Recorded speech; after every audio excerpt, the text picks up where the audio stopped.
તો જ્યારે શેર બજારમાં ઇન્વેસ્ટમેન્ટની વાત કરીએ ને તો એક ઇન્ટ્રાડે પણ બહુ સંભળાય કે શેરની તમે લે વેચ કરી એટલે મહિને 2 મહિને વેચ્યા અને બીજું ઇન્ટ્રાડે જેમાં કંઈક આખા દિવસમાં એક જ વખતમાં વેચી નાખવાના હોય.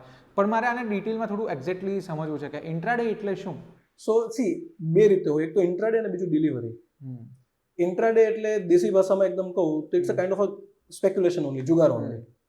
તમે 9:30 જ્યારે બજાર ચાલુ થાય છે, 3:30 બંધ થાય છે, એ દરમિયાન જે શેરનો ભાવ વધઘટ થાય છે ને એની ઉપર પ્લે કરો છો. ઇન્ટ્રાડે એટલે આજે જ લીધું ને આજે વેચી દીધું, તમે ડિલિવરી ના લીધી, તમારા ડિમેટમાં શેર આવ્યા જ નહીં.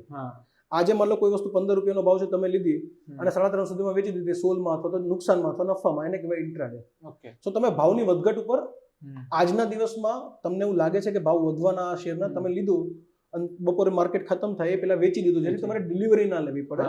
ઓકે, પણ એ વેચીએ ત્યારે એનો ભાવ શું હશે આપણને નથી ખબર. બહુ રિસ્કી છે, આ જુગાર જ છે. અચ્છા, જુગાર જ છે. ઇન્ટ્રાડે વાત કરો, ઇન્ટ્રાડેમાં આજકાલ લોકો F&Oમાં બહુ ફ્યુચર એન્ડ ઓપ્શન સેગમેન્ટની અંદર બહુ ઇન્ટ્રાડે કરે. સેબીનો આંકડો એવો છે કે 100માંથી 89 લોકો રિટેલ ઇન્વેસ્ટર ઇન્ટ્રાડે અને ખાસ કરીને F&Oમાં નુકસાન કરે છે. એટલે મેજર લોકો નુકસાન કરે છે. એમાં જીતવાના ચાન્સીસ એટલા જ છે જેટલા તમે ગોવામાં જઈને કસિનોમાં રમીને આવો એમાં ચાન્સીસ છે. નથી એ ઓનેસ્ટલી એની અંદર પૈસા બને, માત્ર બને, પણ એ કેવું છે ઇન્વેસ્ટરના નહીં, બહુ સિલેક્ટેડ લોકોના.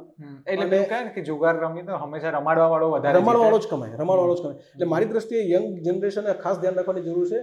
સૌથી વધારે લોભાવની લાલચો આવતી હોય ને, ટિપ્સ આવતી હોય ને, ઇન્ટ્રાડે માટે નહીં આવતી, અને સૌથી વધારે વેલ્થ ડિસ્ટ્રોય પણ ત્યાં જ થઈ રહી છે. તો સપોઝ દૂર જ રહો, તમે શરૂ કરી રહ્યા છો તો ઇન્ટ્રાડેમાં કરવાનું જ નહીં સાહેબ.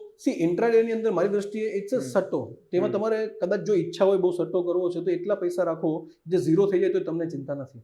એટલે એ કદાચ તમે શોખ માટે કરતો ઠીક છે, પણ નવા ઇન્વેસ્ટર જેમને ક્યારેય શેર બજારમાં પગ નથી રાખ્યો, જેમને IPO, ઇન્ટ્રાડે, ડિલિવરી, મ્યુચ્યુઅલ ફંડનો ડિફરન્સ પણ ખબર નથી, અને ઇન્ટ્રાડે કરવું જ ના જોઈએ.